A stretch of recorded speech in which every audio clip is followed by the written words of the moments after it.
Vou começar aqui introduzindo, né, sobre a campanha Janeiro Branco até o pessoal chegar. Então, eu estou começando essa série de lives em nome da campanha Janeiro Branco. É uma campanha dos psicólogos, dos profissionais de saúde mental, para mostrar para as pessoas o quanto a saúde mental ela é importante e essencial nas nossas vidas, né? Então, essa campanha começou em 2014 aqui em Uberlândia com o psicólogo Leonardo Abraão, que foi o idealizador da campanha, junto com um grupo pequeno de psicólogos. E eles começaram a ir nas empresas, nas praças, onde tinha gente, para falar de saúde mental, para falar de saúde emocional. E desde então, a campanha foi só crescendo ano a ano. Hoje a campanha já é mundial, ela domina todas as mídias do Brasil todo, né? Já foi para o mundo, tem vários países aí, Portugal, a África, todo o continente africano, vários países têm a campanha, o Japão. Então, assim, várias pessoas estão aí recebendo e representando a campanha Janeiro Branco, porque de fato é uma campanha muito importante, né? Nós sabemos, vocês que estão aí buscando uma live de psicologia, é porque vocês já têm uma noção do quanto saúde mental e emocional é importante. Então eu sempre falo assim, de nada adianta você ser milionário, né? De nada adianta você ir para um lugar maravilhoso, de você ter pessoas maravilhosas do seu lado. Se você não estiver bem, se você não estiver bem dentro de você, se a sua alma não estiver cabendo dentro do seu corpo, né? Se você não estiver bem com as suas emoções, de nada adianta. Porque quem já passou por isso sabe, né? Oi, Sirley, oi, Elza. Quem já passou por isso sabe que quando a gente está com uma dor emocional, não há remédio para isso. Por mais que você tome um remédio para dormir, por mais que você tome um antidepressivo, você não vai se alegrar com isso. Antidepressivo não traz alegria para ninguém, ansiolítico nenhum traz paz de espírito, né? Então só dá uma segurada na crise, mas que são questões que você precisa olhar e precisa cuidar. Então, nós trabalhamos aqui no Janeiro Branco para que a nossa saúde mental e emocional seja prioridade nas nossas vidas. Porque se você estiver bem dentro de você, pode acontecer qualquer coisa que você vai dar conta. Você vai sustentar a situação. Agora, se você não estiver bem, qualquer situação vai te desorganizar completamente. Você vai ficar totalmente fora do eixo, né? Então, em nome dessa campanha linda e maravilhosa, que eu tenho a honra de participar, que nos anos anteriores eu participei ativamente, eu já fiz muita palestra para o Janeiro Branco, nas empresas, né, nos lugares onde tinha gente. E esse ano, como a gente está em pandemia, está tendo mais cuidado, tá tendo o movimento do Janeiro Branco aqui em Uberlândia, com as empresas no online. Mas como eu já estou nessa onda aí da série, eu quis fazer uma série especial com conteúdos da psicologia que eu vi que poderia auxiliar as pessoas, né? E a gente poder conversar mais sobre isso. Mas vamos embora, obrigada a todos e a todas que estão aí presentes. Vamos começar esse tema, um tema assim que é muito presente na nossa vida, que está sendo muito presente aí na quarentena, né? Das pessoas que estão ficando dentro de casa. E eu gostaria assim que vocês fossem colocando, né, perguntando, interagindo comigo, porque aqui tá só a gente mesmo, né? Então vamos falar sobre a questão do conflito, né? Quando que começa o conflito? Quando que começa o conflito entre as pessoas? Para a gente pensar nisso, nós temos que pensar que as pessoas são diferentes, né? Que eu tenho um mundo interno que é diferente do Públio, meu marido, que tem um mundo interno que é diferente de cada uma de vocês que tem um mundo interno diferente. Então eu, Fabiana, eu tenho as minhas crenças, eu tenho os meus valores, eu tenho minha forma de pensar, o meu jeito de funcionar, que é diferente de cada uma de vocês aqui, de cada um de vocês. E vice-versa, né? Então, o que acontece? O conflito, ele basicamente acontece quando nós não respeitamos as diferenças entre as pessoas. Então, os conflitos acontecem porque geralmente são pessoas diferentes convivendo no mesmo ambiente, seja na família, seja na empresa, seja numa equipe de estudo, enfim. Então, quando nós temos o mesmo ambiente com pessoas diferentes, com opiniões diferentes, com formas de funcionar diferentes, Se eu não respeitar essa pessoa, se muitas vezes eu achar que eu sou a dona da razão, que o certo é o jeito que eu faço e o outro também tiver esse comportamento, então vai dar ruim mesmo, vai gerar um conflito. E aí, o que acontece, né, na questão do conflito? Foi até um texto aí que eu fiz de divulgação antes. Nós precisamos entender, e eu acho que muitos de nós já estamos entendendo isso, que nós precisamos de ter um mínimo de maturidade para lidar com o outro.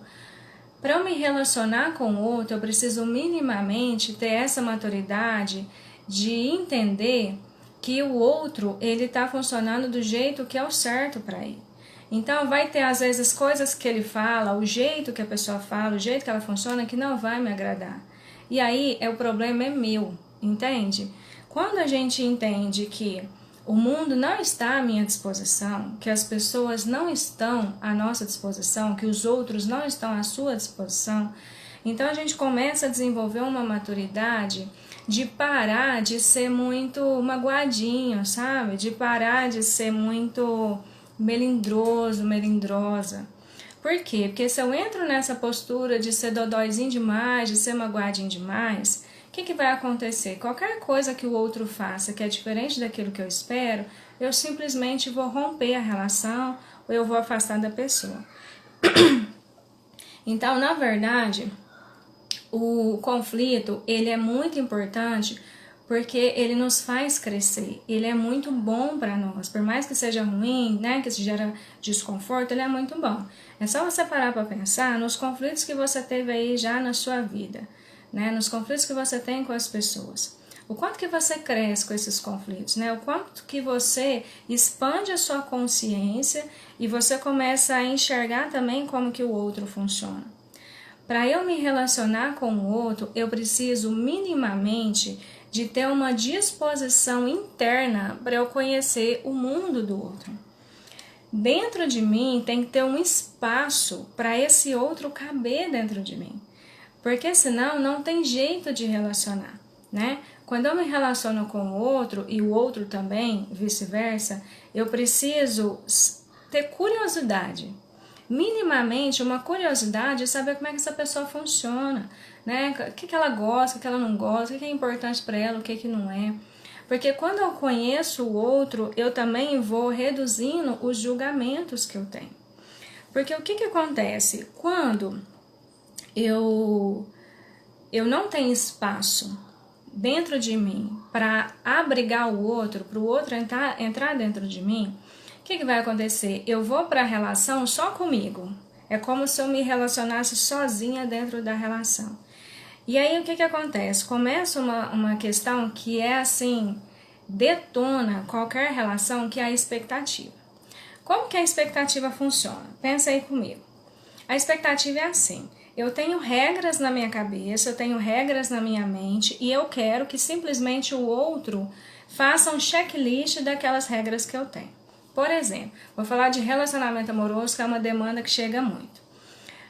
Para mim, então, amar é ter ciúme, amar é fazer tudo para mim, amar é o outro estar sempre disponível para mim, amar é o outro sempre passar a mão na minha cabeça. Isso, na minha cabeça, nas minhas regras, o que vale para o meu sistema familiar é isso. Então, eu tenho essas expectativas. Aí, eu, desavisada, vou me relacionar com o outro. O outro, ele tem uma outra caixinha de amor e ele tem várias regras que para ele amar é outra coisa.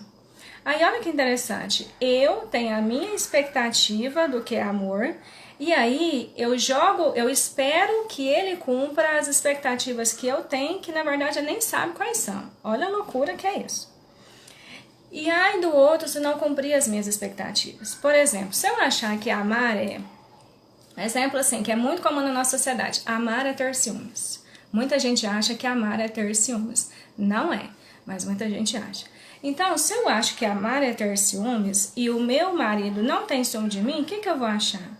Ele não me ama, ele não gosta de mim. Então, eu vou gerar um mal-estar e talvez muitas pessoas cheguem até ao término, ao rompimento de um relacionamento, porque dentro da cabeça dela, ele não condiz com a expectativa, ele não condiz com aquelas crenças que eu tenho em relação a mim, em relação ao amor ou em relação a qualquer outra coisa.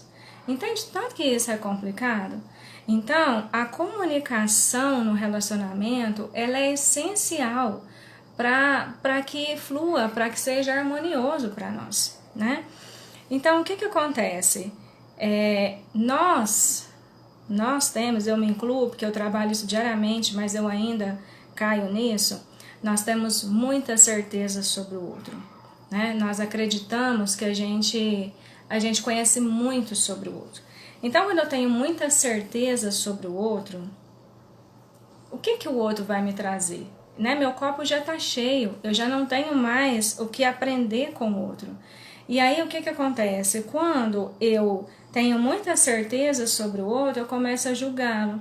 E aí eu começo a não me relacionar com ele. É isso que acontece. Então, olha só que interessante isso. Quando eu tenho as minhas expectativas, eu tenho o meu jeito de funcionar, eu tenho as minhas regras e eu acho que eu tenho a verdade absoluta e que o jeito que eu funciono é que é o certo. Então, você acha que tem espaço para o outro entrar dentro de mim? Para o outro, para eu me relacionar de verdade com o outro? Não tem. Então, tem muitas pessoas aí que estão se relacionando com as pessoas, mas na verdade estão todos sozinhos. Porque eu não deixo o outro entrar e eu não entro no campo do outro também. E aí o que é interessante quando a gente pensa nisso, né?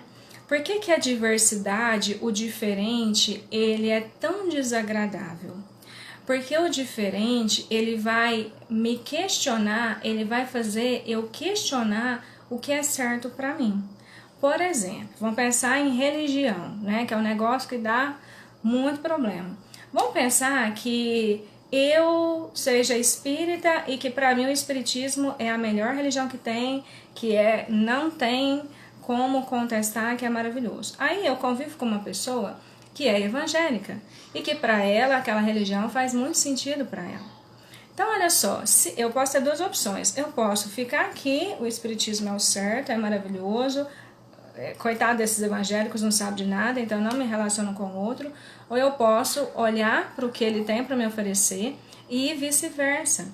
O que acontece? Quando eu começo a ouvir a pessoa e a conversar com ela, muito provavelmente vai ter coisas que ela vai falar que vai fazer sentido e que vai questionar aquela crença que eu tenho.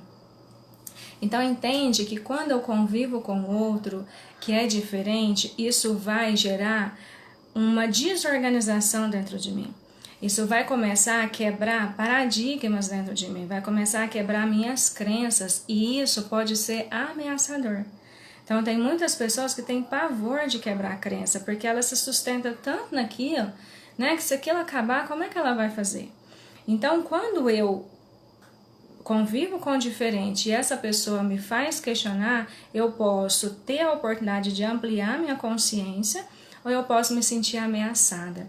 E daí vem os crimes que a gente sabe, da homofobia, né? Dos crimes de racismo que tem, de toda essa diversidade que acontece, porque aquilo que é diferente, isso me questiona. E além disso, se a gente for aprofundar mais ainda essa reflexão, por que eu fico tão incomodada com aquilo que é diferente? Por que eu julgo tanto aquilo que é diferente? Né? Vamos pensar na homofobia. Por que o gay, o homossexual me incomoda tanto? Né? Por que aquela pessoa que é diferente me incomoda tanto? O que tem em mim que me gera essa ressonância, esse incômodo? Porque você concorda que se não tivesse nada de ressonância na sua alma, aquilo não te incomodaria tanto. Para que incomodar? Por que você vai ficar incomodado com o diferente? Então, o outro também, ele toca naqueles pontos fracos e naquelas questões que às vezes eu não quero olhar. E aí também tem todo esse movimento de que o diferente, então eu vou excluir. Quando eu excluo o diferente, o que vai acontecer? Eu vou conviver com as pessoas que pensam igual a mim, que funcionam igual a mim, que têm as mesmas crenças que eu, que têm as experiências parecidas. O que vai acontecer? É confortável? É super confortável, é extremamente confortável. No fundo, a gente sempre quer buscar os nossos iguais, porque é confortável, é gostoso você estar com as pessoas que são parecidas com você. Só que o que acontece? Quando você só convive com essas pessoas, você fica empobrecido, intelectualmente, emocionalmente, socialmente, entende? Então você vai ficar no confortável, mas você não vai expandir, você não vai crescer. Então quem tá aí comigo, eu gostaria até que vocês me falassem se vocês já conviveram com pessoas muito diferentes de vocês. Né? Se vocês já conviveram com pessoas de outros países, ou já mudou de cidade, né? Ou já conviveu com pessoas que funcionam de jeito muito diferente. Então, se você tolerar o mal-estar que gera quando você se depara com alguém diferente, você ganha muito com isso. Você expande cada vez mais e você vai se transformando internamente. Então, aí a gente vai virando instrumento de transformação entre as pessoas, né? Tudo certo aí, gente? Vocês estão muito caladinhas, tá tudo certo?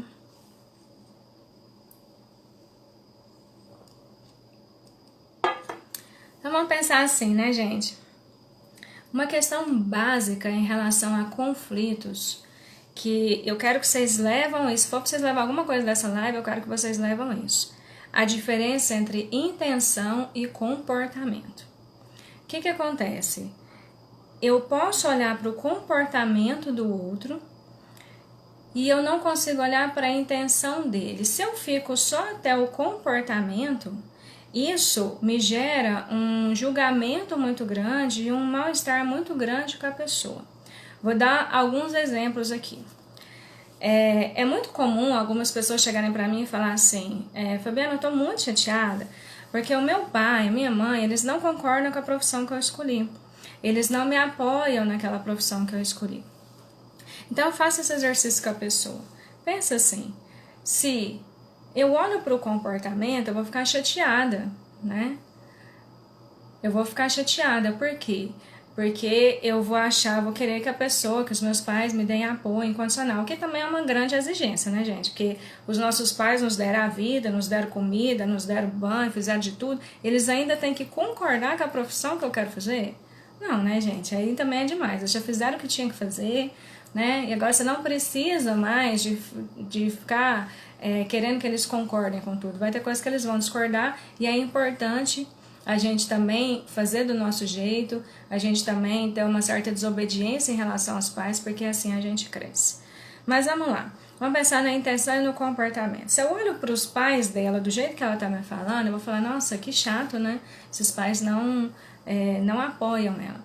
Mas se a gente for olhar para a intenção, que é mais profundo que o comportamento, pensa comigo, vocês que são pais e mães aí, o que faz um pai e uma mãe que ama tanto o seu filho discordar da profissão que ele escolheu, da profissão que ele sonha, né?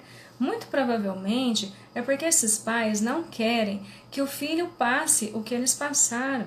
Eles não querem que o filho passe dificuldade, que o filho passe aperto financeiro, eles querem que o filho seja reconhecido socialmente, né? Que ele tenha mais facilidade na vida, entende? Então, quando eu olho a intenção do comportamento, quando eu separo isso, eu enxergo a pessoa e eu enxergo o amor que ela tem por mim. Então, vamos pensar, por exemplo, pessoas que são muito fanáticas na religião. As pessoas que são fanáticas na religião, elas querem muito que você vá para a religião delas. E esses dias eu estava pensando na intenção dessas pessoas. No fundo, elas querem que você seja salvo também, né? Então, é uma prova de amor que eles têm por você. Conviver com alguém diferente não é fácil, mas nos traz muitas reflexões. É isso mesmo, Lu, muitas reflexões. Um outro exemplo que eu vou dar da minha casa, né? Lá quando eu morava com meu pai e minha mãe. Eu era muito tupetuda, né? Eu sou um pouco, meu tupetezinho aqui tá bem menos. E aí, o meu pai, ele é um homem muito forte, graças a Deus. E eu era muito tupetuda. Então eu chegava para ele e ficava questionando, né? Falando as coisas que eu achava. Não tinha nem tamanho de gente, mas eu tinha uma opinião assim, super bem formada sobre várias coisas. E ele até que tinha um pouco de paciência comigo. Ele falava, explicava, né? Mas chegava um ponto que ele ficava no limite, né? E ele falava assim, não, Fabiana, ó, chega, vai pro seu quarto agora, nós não vamos falar mais sobre isso. Gente, aquilo, eu tinha vontade de pular no pescoço dele. Nossa, aquilo me dava um ódio tão grande do meu pai e por muitas vezes eu não entendia por que ele fazia isso. Hoje eu dou graças a Deus. Hoje eu falo pro público, né? Ó, você agradece meu pai porque ele me ajudou, ele me ensinou a respeitar os homens. Então, olha que bonito isso. Às vezes, vamos pensar aí nos nossos pais, né? Que a gente tem muitas exigências em relação aos pais. Às vezes os pais, eles fazem ou falam coisas pra gente que nos machucam muito, que dói muito, né? Mas quando a gente olha para a intenção deles, é maravilhoso. Só que os nossos pais, gente, eles são pessoas imperfeitas como nós. Então, assim, eu não tenho filho, mas se eu tiver filho, eu vou continuar a Fabiana do mesmo jeito que eu sou. Eu não vou ser uma super mulher porque eu vou ser mãe, né? Um homem não vai ser um super homem porque ele vai ser pai. Ele vai continuar sendo um homem comum, com suas qualidades, suas dificuldades. Então, os nossos pais, eles são inundados de amor, e eles fazem assim, para eles o melhor que eles podem para nós. Só que às vezes isso chega de forma atrapalhada, né? Porque eles não dão conta de serem tão assertivos, né? E tão perfeitos quanto a gente gostaria. Oi, Dru, seja bem-vinda. Oi, Isa. Então, o que acontece? Quando a gente olha para a intenção da pessoa, eu consigo enxergar, aquilo vai... A raiva que eu sinto, o medo, isso vai perdendo força. E eu vou conseguindo olhar realmente para aquilo que a pessoa tem para me oferecer. E aí o que acontece? Eu preciso também, quando a gente fala de relacionamento, a gente precisa minimamente ter maturidade e dar conta de muitas vezes tolerar as dificuldades do outro. Do mesmo jeito que essa pessoa também tolera as minhas dificuldades, né? Então, quando eu trago essa questão de intenção e comportamento, isso nos ajuda muito a enxergar o outro de uma forma diferente. Então, quando a gente abre mão das nossas certezas, né, dos nossos julgamentos, a relação muda completamente e aí a gente vai se transformando. Então, o que acontece? Vamos pensar na questão de um conflito, né? Que é o que a gente está falando aqui. Então, vamos pensar que houve um conflito, alguém falou algo para você que você não gostou, ou o jeito que falou você não gostou, e aí isso vai gerar uma série de emoções em você. Então, o primeiro ponto para a gente usar o conflito ao nosso favor é o processo de autoconhecimento. Então, depois que aconteceu a situação, eu vou olhar para mim e vou pensar assim, gente, por que eu tô com tanta raiva? Por que eu tô tão triste? Por que eu tô com tanto medo do que está acontecendo? Porque o outro, ele só é ferramenta para os nossos processos. Como eu tinha falado anteriormente. Por que o que ele falou para você te gerou tanta raiva? Por que te incomodou tanto? Por que te desorganizou tanto? O que tem aí dentro do seu processo? Qual é o ponto fraco que ele pegou que fez você ficar com muita raiva dele e se afastar dessa pessoa? Então, o primeiro ponto para você olhar para o conflito é entender isso. Esse é um processo de autoconhecimento que sim, você pode ser ajudado por profissionais, mas são respostas que só você que vai dar para você.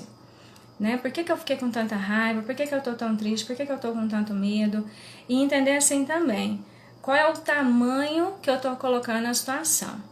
Às vezes, gente, é uma picuinha tão boba, é um trenzinho tão nada, né? Só que a pessoa, ela coloca aquilo de uma forma tão grande que ela é capaz de acabar uma amizade, acabar um casamento por causa daquilo. Então, quando a gente é adulto na vida, né, quando a gente se autorresponsabiliza pelas nossas emoções, pelas nossas condutas, né, quando a gente olha para nós, para os nossos processos, a gente também vai percebendo qual que é o tamanho das situações. Então, será que eu preciso ficar com tanta raiva por causa disso? Será que eu preciso ficar tão triste, chorar, ficar amargurada por causa daquilo? Será que vale a pena? Porque tem coisas, tem situações que vale a pena você chorar, você ficar com raiva, você falar, você brigar. Tem situações que não vale a pena. E na maioria das vezes, as situações não valem a pena. Brigar, falar, sabe? Criar um escarcéu por causa daquilo. É claro que vai ser importante você falar. Daqui a pouco eu vou explicar como que a gente faz isso. Mas já vai sentindo qual que é o tamanho da situação. O que vale a pena e o que não vale. Será que vale a pena ter esse desgaste todo, resolver isso ou não? Eu vou usar essa situação para trabalhar as minhas questões internas. Então é algo também para você pensar. E aí é interessante pensar assim, como eu estava falando da maturidade, né, da expectativa que eu tenho em relação ao outro, eu preciso entender, e aí é uma situação que você precisa entrar em contato, que o outro, ele não é a extensão do meu castelinho rosa, ou do castelinho azul, né? Então, quanto mais a pessoa vai amadurecendo, quanto mais ela vai ficando meio que couro grosso, sabe? De parar de ser melindroso, de parar de ser magoadinho, de olhar para a situação como ela realmente é, quanto mais a pessoa vai desenvolvendo essa maturidade, menos ela vai cobrar isso do outro, menos ela vai exigir isso do outro, e mais ela vai ficar mais tranquila com relação às coisas que acontecem.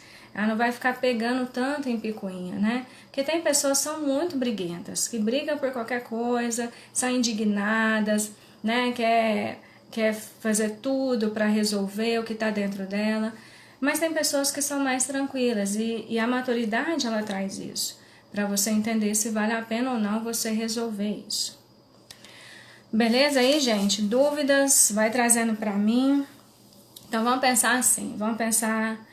Parar de birra, né, Aline? Isso, foi ótimo você me trazer isso, né? Porque a gente acha que só as crianças que dão birra, mas vamos pensar, né? Quando você convive com criança, quando que a criança dá birra?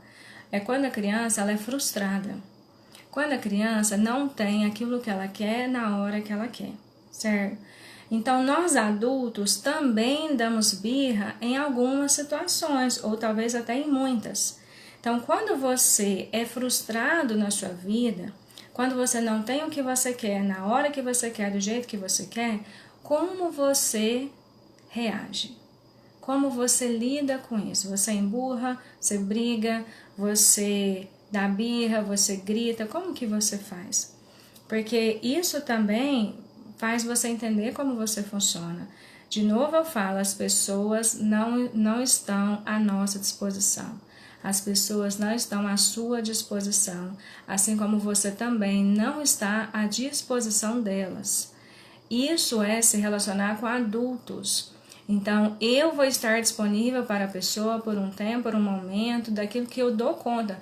Eu vou estar disponível para ela com aquilo que é possível para mim. E o outro também, e vice-versa. O que a gente precisa entender, muitas vezes, que os conflitos acontecem porque as pessoas são muito exigentes umas com as outras. Porque elas exigem aquela ideia da expectativa, elas exigem e esperam do outro aquilo que o outro não vai dar conta de dar e que, na verdade, ele não tem obrigação de dar. Às vezes, eu estou muito carente e isso gera exigência, eu não cuido de mim, quero que o outro cuida, eu não peguei o colo dos meus pais, né? Eu não recebi o que os meus pais me dão e aí eu quero que a pessoa me dá. Então eu preciso entender também o que eu quero com o outro, né? O que o outro, o que eu posso esperar dessa pessoa na realidade, com aquilo que ele pode dar para mim. Porque as pessoas, o que elas podem nos dar, gente, é muito pouco. E o que a gente pode dar para os outros também é muito pouco. Então, mesmo que você queira, mesmo que você tenha toda a boa vontade do mundo, você não vai conseguir suprir o vazio existencial das pessoas. Nem dos seus filhos você não vai conseguir suprir. Porque isso é um processo deles, né? Então você vai dar o seu melhor, você vai fazer aquilo que você consegue, mas você não vai conseguir resolver os processos dos outros. E aí você precisa olhar para você. Gleice, como que é esse conflito interno que você está falando? Explica melhor para mim. Vamos lá, gente. Então, vamos pensar na ideia do conflito. Quando acontece o conflito, a briga, alguma situação. Primeiro, eu preciso olhar para mim, como eu falei. Por que eu tô me sentindo assim, né? Por que isso mexeu tanto comigo? Por que isso me desorganizou tanto? Talvez eu vou precisar de um tempo para eu elaborar isso. Talvez alguns dias para eu sentir, para eu elaborar isso. Depois, eu vou olhar para o outro. E vou buscar entender para que o outro fez aquilo comigo. Por que o outro fez aquilo comigo? Porque muitas vezes, quando a gente não leva para o pessoal, a gente consegue entender que o outro, às vezes, sei lá, vamos pensar que a pessoa gritou comigo. E eu fiquei muito chateada. Mas eu olho em volta, ela grita com todo mundo, não é só comigo. É um jeito que ela tem de se defender, é um jeito que ela tem de funcionar. Então, quando eu olho para o outro e entendo como ele funciona, isso muda muita coisa. Por exemplo, vou dar um exemplo aqui de casa, né, do meu casamento. Eu sou muito de falar, eu nunca sofri sozinha, eu sempre fui muito de falar o que eu penso, o que eu sinto, o que eu fiquei chateada, o que eu não fiquei. O Públio, meu marido, ele já era muito de ficar calado, introspectivo, no silêncio. Então pensa, né? Deu muita treta por causa disso. O que aconteceu? Eu aprendi com ele a ficar mais na minha, a pensar, esperar, sabe? Maturar isso, sentir isso. Eu aprendi a ficar mais introspectiva antes de falar. E ele aprendeu a falar mais, a contar mais do mundo interno dele. E hoje a gente consegue se organizar e conversar sem precisar de brigar. A gente precisou muito de brigar para chegar nesse ponto. O que muitos casais fazem, né? Às vezes eles precisam de brigar para resolver uma situação. Mas olha que bonito, né? Como que a gente pôde lidar com o diferente e trocar e contribuir um com o outro, né? O quanto que a gente cresceu em relação a isso. Dionísia, conflitos são brigas, não necessariamente briga de falar, né? Às vezes eu tô calada, remoendo aquilo e tô em conflito com a pessoa. E muitas vezes a pessoa ela nem tem noção disso. Daqui a pouco eu vou falar sobre a passividade. E quando você muda o comportamento e a intenção, mas não adianta, em relação familiar, deixar pra lá seria uma atitude correta? Sim, Ari, sim. Vamos pensar assim, ó, deixa eu concluir o raciocínio que eu vou responder a sua pergunta. Então, vamos pensar no conflito. Eu vou olhar para mim, eu vou olhar para o outro e vou olhar para a relação. E vou pensar assim, será que vale a pena? Né? Será que vale a pena eu conversar com essa pessoa? Será que vale a pena eu colocar em pratos limpos? Porque se dói, gente. Se eu estou em conflito com alguém e se dói, é porque é importante para mim. É porque essa pessoa é importante. Se concordando ou não, essa pessoa é importante para você. E aí é importante você resolver. Ariana, a questão é o seguinte, você muda o comportamento, muda a intenção, mas não adianta. O que eu vejo aí que talvez, pode ser que você ainda esteja exigente em relação a eles. Que talvez você ainda esteja exigente na mudança deles. Tipo assim, eu mudei e agora vocês têm que mudar, sabe? Porque quando a gente muda a postura, quando a gente muda o jeito de funcionar, naturalmente nós não vamos mais caber nos espaços que a gente cabia. Nós não vamos mais caber nas relações que a gente tinha. O processo do autoconhecimento, gente, é um processo, é um caminho sem volta. E realmente muita coisa que fazia sentido não faz mais e outras ganham sentido. Quando você fala em relação familiar, isso é muito forte, Ari. Quando a gente muda, naturalmente pode acontecer da gente se afastando da família como um todo, ou de algumas pessoas, porque isso já não linka mais, sabe? E às vezes o afastamento ele é importante, só que é afastar com amor. E não é afastar, virar as costas, sumir, sabe? Mas tipo assim, se você encontra essas pessoas toda semana, ou fala com elas todo dia, talvez não vai ter necessidade de você ter esse contato tão próximo. Então, assim, eu não sei ao certo se é isso que você está falando, se eu te respondi, mas esse deixar para lá, que é um afastamento, porque às vezes para você é pesado conviver naquele ambiente, pode ser saudável, tá? A gente tem que parar com essa ideia, gente, da nossa cultura, de que família tem que ser aquele novelo, sabe? Que é tanto de ovelhinha junto, grudada. Isso pode não ser saudável, né? Isso pode muitas vezes atrapalhar muito as vidas uns dos outros. Então, se eu mudei meu jeito de ser, eu mudei meu jeito de funcionar e eu não concordo mais com o jeito que as pessoas fazem, primeiro eu preciso entender que essa é a minha família, é a única família que eu tenho e é o jeito que eles têm de funcionar e que isso fez sentido para mim por um tempo. Segundo, precisa ser muito pesado para mim, às vezes eu vou precisar mesmo de um tempo de afastamento. Isso não quer dizer que você vai ficar afastado o tempo inteiro, mas às vezes vai precisar de um tempo para você respirar e se organizar, tá? Então, olha só, se você já entendeu no conflito, você já olhou para você, já entendeu por que você tá assim, você já olhou para o outro, já começou a entender por que ele tá agindo desse jeito, já olhou para a relação e já viu que não, vale a pena a gente resolver isso, aí você pode entrar com a solução. E pensar assim, não é o que você fala, é como você fala com a pessoa. E isso talvez realmente depois de um tempo que você vai sentindo, elaborando, às vezes você vai precisar de afastar da pessoa por um tempo para conseguir se organizar e chegar nessa conversa. Quando a gente fala de conflito, de forma de funcionar, existem duas formas que geram muito problema para a pessoa, que é a passividade, que é a pessoa que engole tudo. Ela engole tudo, engole sapos, ouve que não quer ouvir, e finge que tá tudo bem, bate nas suas costas, fala que tá tudo bem, imagina, eu não importei, você não me conhece, tá tudo certo. Só que na verdade essa pessoa tá com muita raiva guardada, tá remoendo muita coisa. Então o que que acontece? Oi, diva dos relacionamentos, seja bem-vinda. Então o que que acontece? Quando a pessoa fica na passividade, ela faz uma implosão dentro dela, como se fosse uma dinamite. Então ela engole essa dinamite com uma carinha bonitinha, um sorriso no rosto e ela se implode por dentro.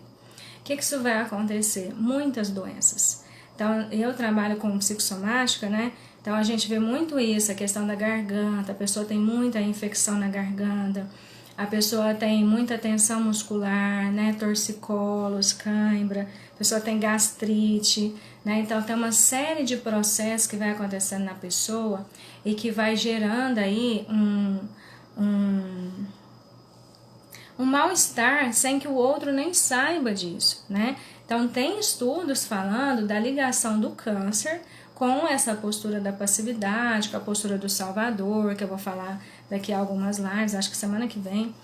Então que fala isso, o quanto que o nosso corpo ele vai respondendo e dizendo que não está tudo bem. O que acontece? Quando a pessoa ela fica na passividade, ela entende que o conflito é muito perigoso. Ela entende que se ela falar o que ela pensa, o que ela acha, vai acontecer uma briga muito grande e ela vai perder a pessoa, ela vai perder a relação. Então ela fica desagradada para agradar todo mundo.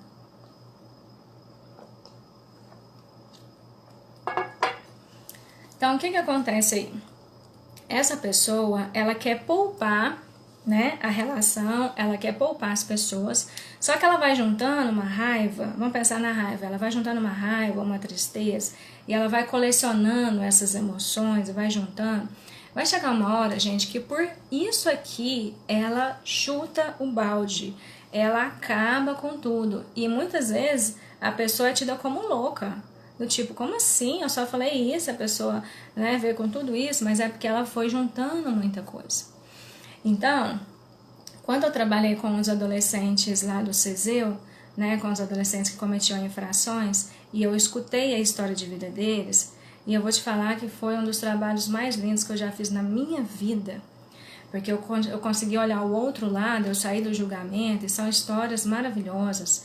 Na verdade, cada história de cada ser humano daria um livro, né? Que são histórias muito lindas. E se a gente se dispõe a ter o mínimo de curiosidade para enxergar e escutar o outro, a gente ganha muito com isso. Então eu escutava os meninos e eu via assim que era muita dor na história de vida deles, era muita dor no sistema familiar deles. Eles tinham muita raiva de muita coisa, né? E eles falavam para mim, assim, não foi nenhum nem dois que falou para mim. Quando eu vi, eu já tinha matado. Que é os casos que a gente vê que a pessoa mata por causa de um boné, de um chinelo, por causa de uma batida de carro, entende? Então, assim, como que nós podemos garantir que nós não vamos matar alguém? Você não sabe o nível de raiva que você vai estar quando alguém te pegar atravessada. Você não sabe o nível de emoção que vai estar dentro de você. Então, essa postura da passividade, ela é muito perigosa, tanto para os outros, mas muito para a pessoa também. E o que é mais, assim, triste de pensar é que quando a pessoa está na passividade, ela tira a oportunidade do outro aprender com isso. Eu vou dar um exemplo que aconteceu esses dias atrás. Eu estava na minha mãe e foi um casal de amigos nossos. E aí eu não sei porquê, eu cumprimentei ela, dei aquele choquinho do Covid, e aí eu cumprimentei ela e eu não sei porque eu passei ele batido, não enxerguei ele naquele momento. Então a gente ficou lá, passou a tarde, a hora que a gente foi embora, ele falou assim, chegou em mim e falou assim: eu vim aqui te cumprimentar, estou vindo aqui despedir de você porque você passou reto e não me cumprimentou. Gente, aquilo levou um susto tão grande, porque eu nunca faço isso. Eu falei, eu não tô acreditando, sério? Ele falou, sério, não sei porquê, mas você não me cumprimentou. Eu falei, olha, muito obrigada por você ter falado isso. Primeiro, porque você não foi embora magoado, né? Você não foi embora com raiva. Porque se você tivesse sido magoado, eu nem ia imaginar que você estava chateado comigo. Sei lá quanto tempo você ia ficar com essa mágoa. Segundo, que você me deu a oportunidade de eu ficar mais atenta, né? E eu falei para ele, quem dera se todas as pessoas pudessem falar, se elas dessem conta de falar isso. Porque é isso, às vezes a pessoa na passividade, ela guarda a raiva, ela guarda aquilo, e o outro nem sabe que ela tá chateada com ele, ela nem faz ideia, e a pessoa tá lá remoendo aquilo, adoecendo por conta daquilo. Então a passividade, ela é muito perigosa.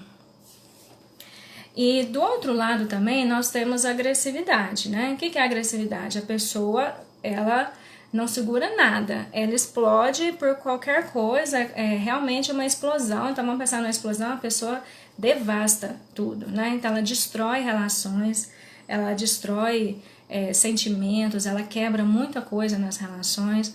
E aí é todo um movimento cíclico, né? A pessoa, ela fica agressiva, ela briga, ela xinga, ela fala, ela bate, ela fica violenta. No outro dia ela arrepende, pede desculpa, mas depois ela continua de novo, né? Que a gente fala muito dos que fica nos relacionamentos abusivos. Então, o que acontece? Essa pessoa na agressividade, nitidamente ela percebe isso, que ela não tem o mínimo de controle sobre as emoções dela. E quando a gente vai pensando mais profundamente, a pessoa que é agressiva, no fundo, em muitos casos, pode ser que ela seja muito medrosa.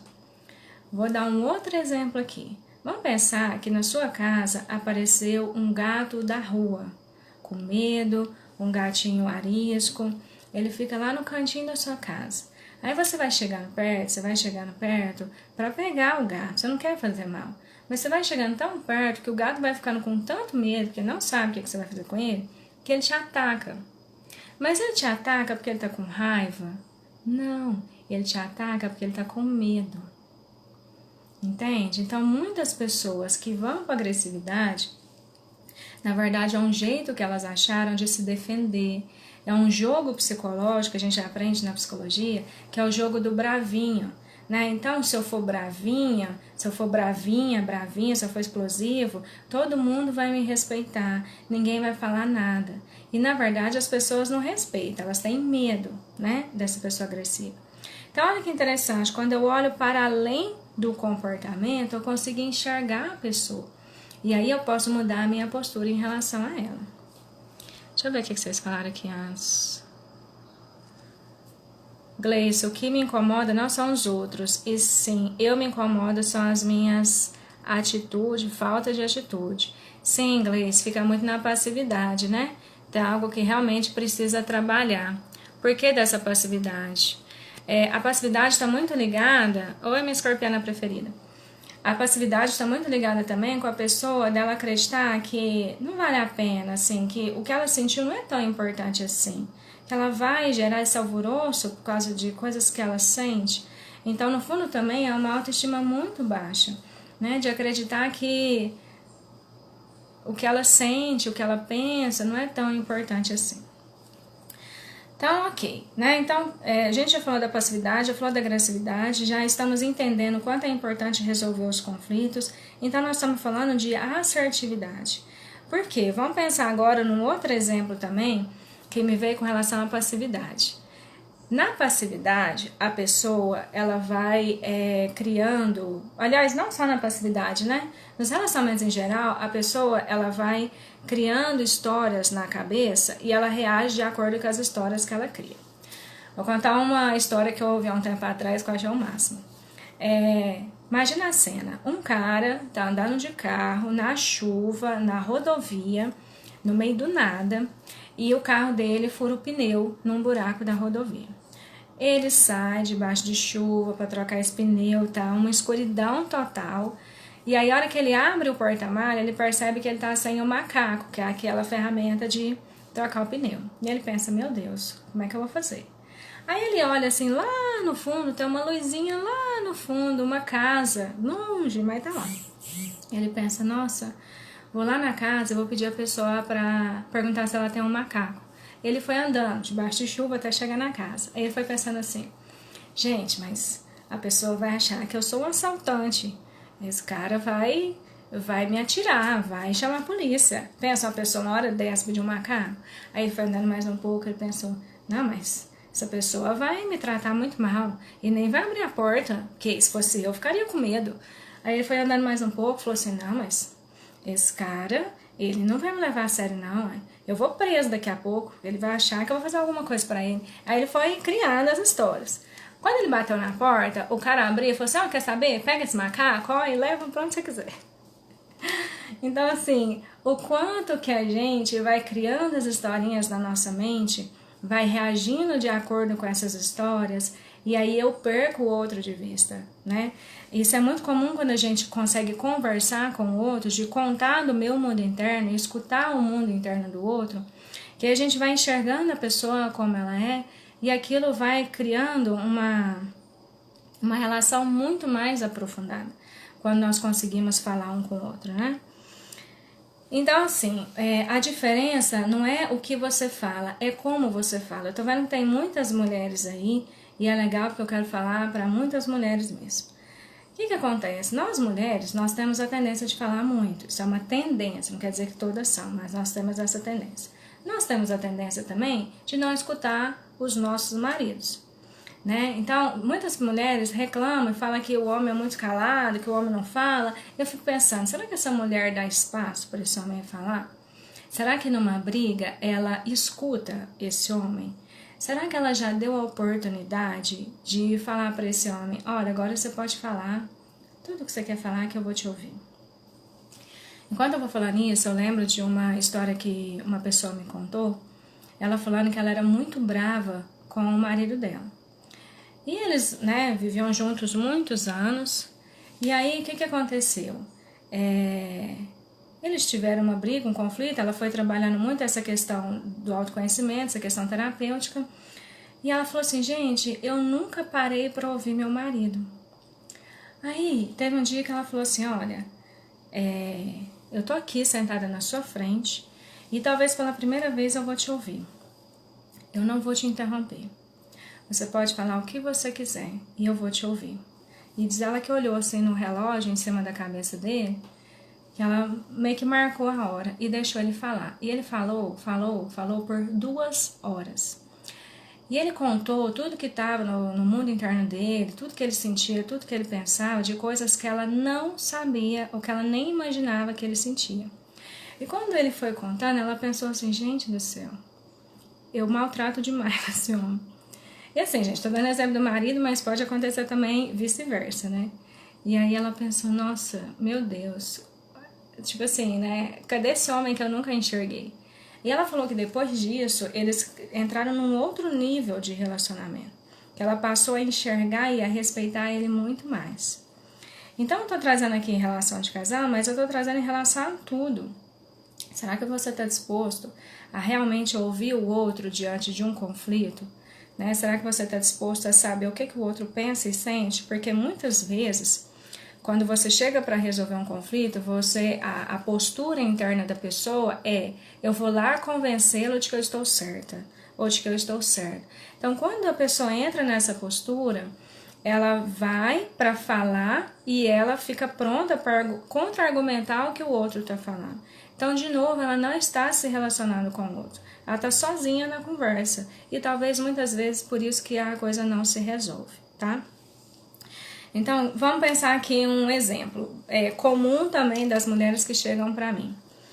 Não é o que você fala, é como você fala. Muitas mulheres falam assim pra mim, nossa, é muito pesado porque eu tenho que cuidar da casa, tenho que cuidar dos filhos, tenho que cuidar do meu trabalho e meu marido não faz nada dentro de casa, então é muito pesado pra mim. Então a mulher pode falar, brigar, né? Pode falar pro cara, igual muitas mulheres falam. Você não serve pra nada, você não me ajuda em nada, eu tenho que dar conta disso aqui tudo sozinha, e começar a brigar e ofender esse cara. Ou você pode chegar pra pessoa e falar, olha, eu não sei se você está percebendo, que geralmente o homem não percebe. Eu não sei se você está percebendo, mas está muito pesado para mim, a minha rotina e tudo que eu estou fazendo. E se fica muito pesado para mim, eu fico muito cansada, eu fico muito sobrecarregada e eu não tenho energia nem para a gente namorar. Eu não tenho energia nem para a gente ficar junto para eu curtir você. Então, se você topar, né, da gente dividir as tarefas, se a gente conseguir fazer isso vai ficar muito mais leve para todo mundo. Olha a diferença. Um outro exemplo. Vamos pensar que a pessoa, ela marcou um compromisso com você e ela se atrasou, não foi por algum motivo.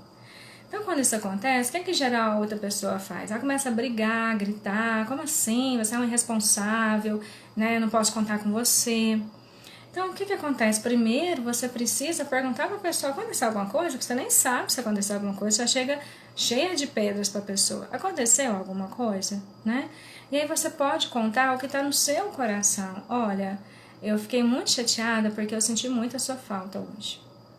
Entende? Então, quando eu saio da camada da raiva e da tristeza e eu falo o que está dentro do meu coração, com essa postura da humildade de falar só o que está dentro de mim, então o outro sente também. E isso é muito respeitoso. Então, vamos pensar na solução do conflito em si, né? Se acontece algum conflito, depois de todos os processos que eu falei para vocês que é interessante, e aí eu preciso contar para a pessoa, né, o que está acontecendo dentro de mim. Então, depois de um tempo que você elaborou, você precisa chegar para a pessoa e primeiro você precisa perguntar se você pode falar algumas coisas para ela. Isso é muito respeitoso. Você fala, olha, eu quero te falar algumas coisas, eu posso te falar? Né? E deixar a pessoa responder. Então ela pode responder que sim, se ela responder que sim, quer dizer que ela está aberta para conversar, ou ela pode falar, olha, agora eu não consigo conversar. E aí, ok, você vai precisar de respeitar o tempo do outro, e o outro vai saber que você já quer falar com ele, que você quer resolver. Então só aí já vai mudando a situação. E aí você vai falar o fato, aquilo que realmente aconteceu. A mulher, nós mulheres, temos muita dificuldade em colocar o ponto final. Né? A gente vai colocando ponto e vírgula e não paramos de falar. E isso para o homem é terrível, porque o homem ele tem a capacidade de ligar no mudo, tá, gente? O homem liga no mudo, ele entra na caixa do nada. Então, se a gente começa a falar demais o mesmo assunto, aquela coisa, o cara vai ficar calado, ele pode até olhar para você, mas não está escutando nada que você está falando. Então, o que é interessante? Você ser muito objetiva. Olha, lembra aquele dia que aconteceu isso, ponto final.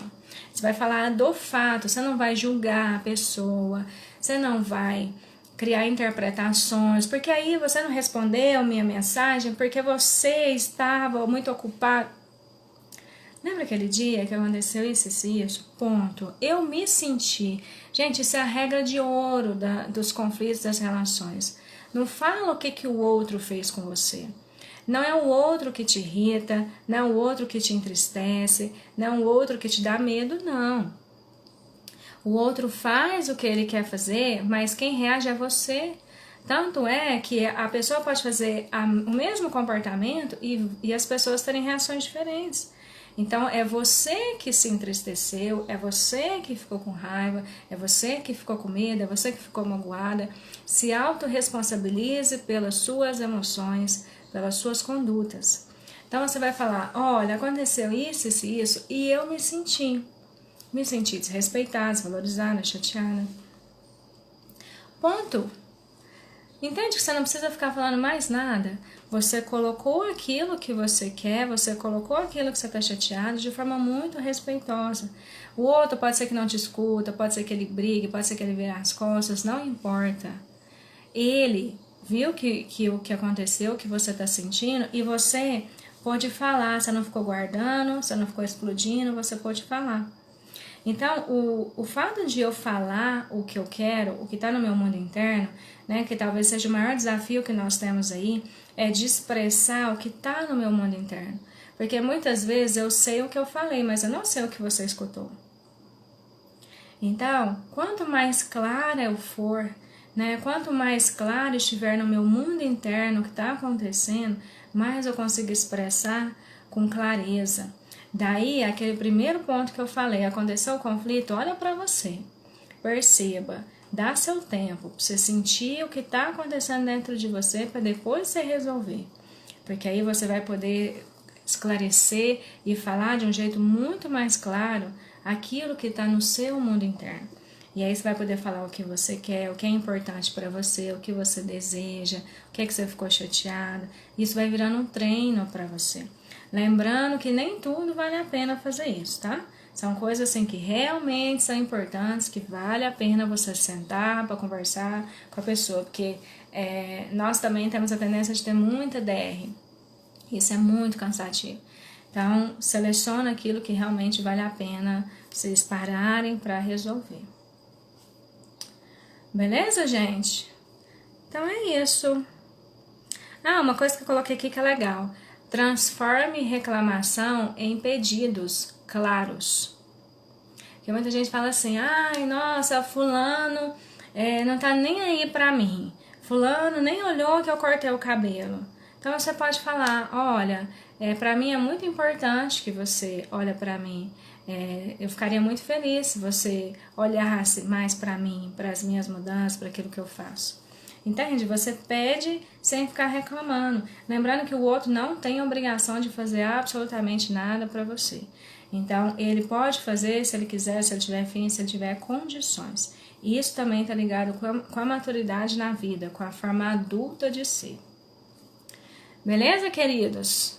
Alguma dúvida? Alguma consideração? Falta aí 2 minutos para a gente encerrar. Nossa, eu falei muito tempo, hein?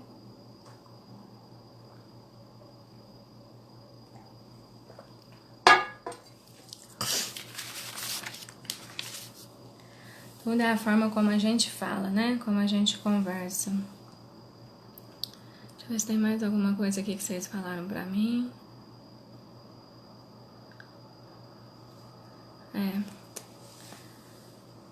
Então é isso, queridos. Eu agradeço muito vocês pela participação, né? Por me ouvirem, por estarem firmes aqui até agora. E na próxima semana nós vamos ter a segunda live da série. Nós vamos falar, se não me engano, sobre a postura do Salvador. Né? O que acontece, por que a pessoa entra tanto nessa postura do Salvador, por que ela quer tanto salvar as pessoas. Nós vamos falar sobre isso, que é um tema assim muito, muito, muito top. Obrigada, Ari, pelo carinho. Lu, não é fácil, mas é possível, né? Mudar nossa postura. Então, um beijo, queridas, para vocês. Um beijo, queridos que estão aqui. Nos encontramos na próxima live. Vocês estão super convidados também. Dru, você mora no meu coração, para sempre. Obrigada, amores. Um beijo. Estão super convidados para a próxima quarta, às 7 horas da noite, tá? Beijos, boa noite para vocês e até quarta.